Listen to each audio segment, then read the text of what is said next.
Hello, everyone, and welcome back.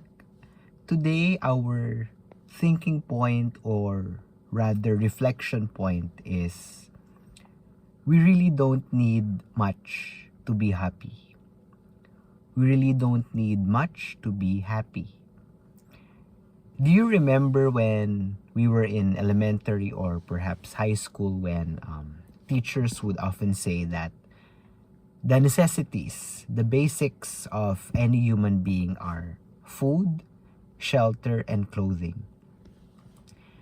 Somewhere along the way, we found ourselves in this highly consumerist and post-capitalist society. Especially now, in the age of social media and artificial intelligence, just go to any social media platform, Instagram, YouTube, X. You'll always see these content creators, these influencers, and mind you, these are the largest of the influencers out there. You'll always see them in their fancy lifestyles. They're posting in front of their supposed mansion in Malibu. Just a few hours ago, I saw this. I think she's a girl in her 20s. I think she's famous in Instagram. She's posting in front of her supposed house in Malibu Beach. And she has all these fancy sports cars, designer clothes, luxury bags, and it gives off the image that you need all of these things to be happy. I'll put that in quotation marks, and we'll go back to that later on. All these content creators and influencers, and not that I'm bashing them or anything, but their content gives off the impression that we need to have these things. We need to have these luxury bags, this designer clothes. We need to live in a large house in a private, exclusive village or neighborhood to be truly successful, to be truly happy. Otherwise, if you don't have these things, the impression is that you will be incomplete. There will always be something missing in your life. Ergo, you will never be happy. Growing up, and I'll admit, growing up, I was a pretty spoiled child. Whenever I wanted a toy, the latest gadget, back in my days, the latest gadgets were the PlayStation 1. That's how old I am now. And then it became the PlayStation 2. I would have them if I wanted them and if they were new. Entering college, my parents bought me a car, without any effort, of course, on my part. And eventually, we even had a driver, and he also became my driver, who would basically bring me to and fro wherever I wanted to. It's a nice life.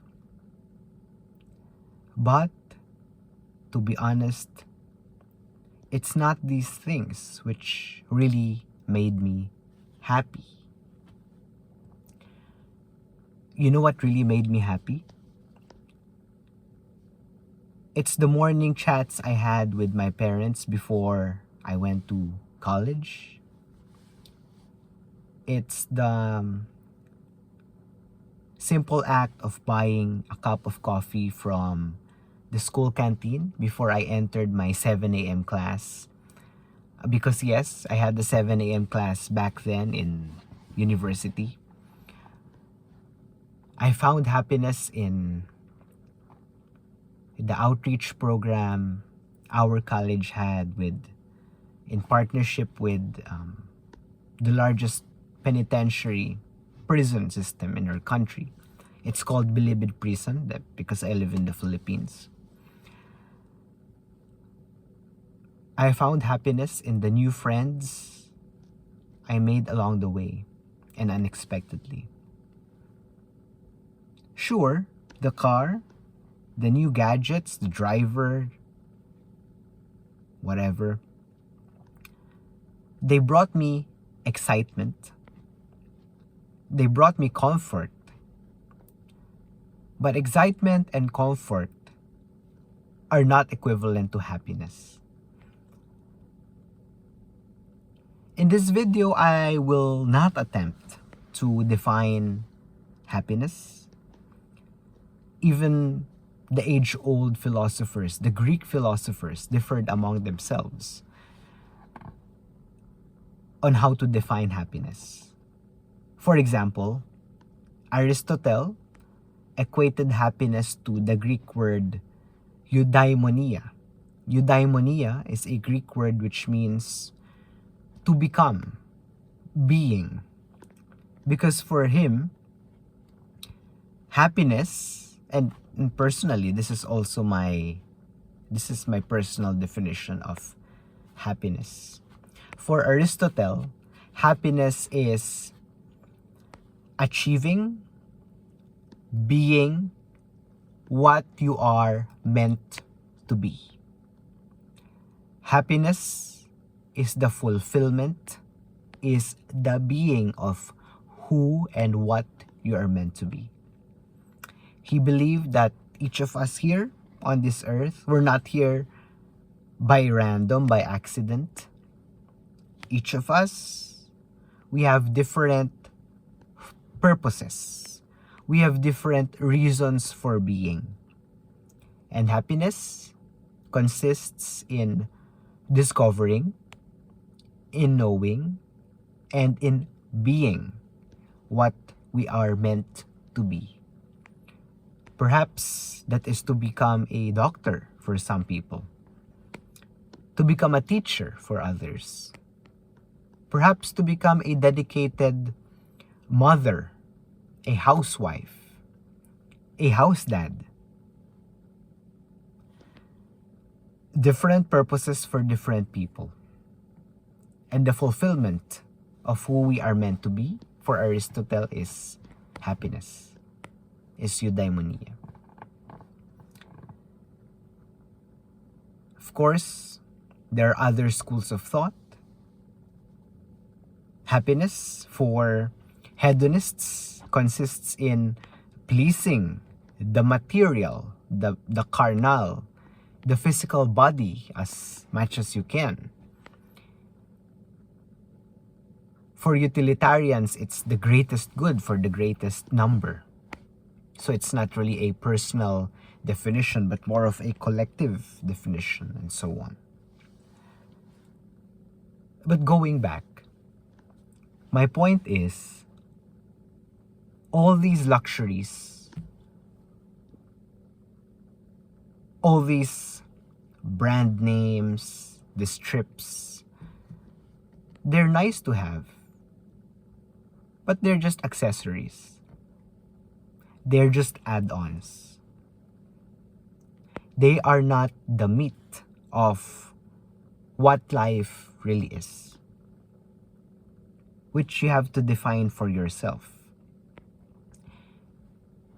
They will bring you excitement, a short dopamine boost, sure, but they will not bring you genuine happiness. They will not bring you genuine fulfillment and purpose. In fact, through the years, and I don't want to generalize for all people, I find that in moments, in days where I had excesses, where I had a lot of these nice things, the more I seem to be unhappy. The more I seem to worry about trivial things. Oh, How's my investment going on? Oh, how do I take care of this new watch, this new car? Does it need maintenance? They actually add more stress, to be honest, and they add more worries rather than peace of mind. How ironic, right? Which is why through the years, I found that I become more happy by having and desiring less. I no longer, at least in my current state, in this present time, I no longer desire a fancy car. I just need a car that will get me from point A to point B. I don't desire to become popular, world class, whatever that means. I just want to help out people and to make genuine connections. That's all. And if I do that, even for just a single person, then I'll consider that a victory enough. Perhaps we really don't need much to be happy after all.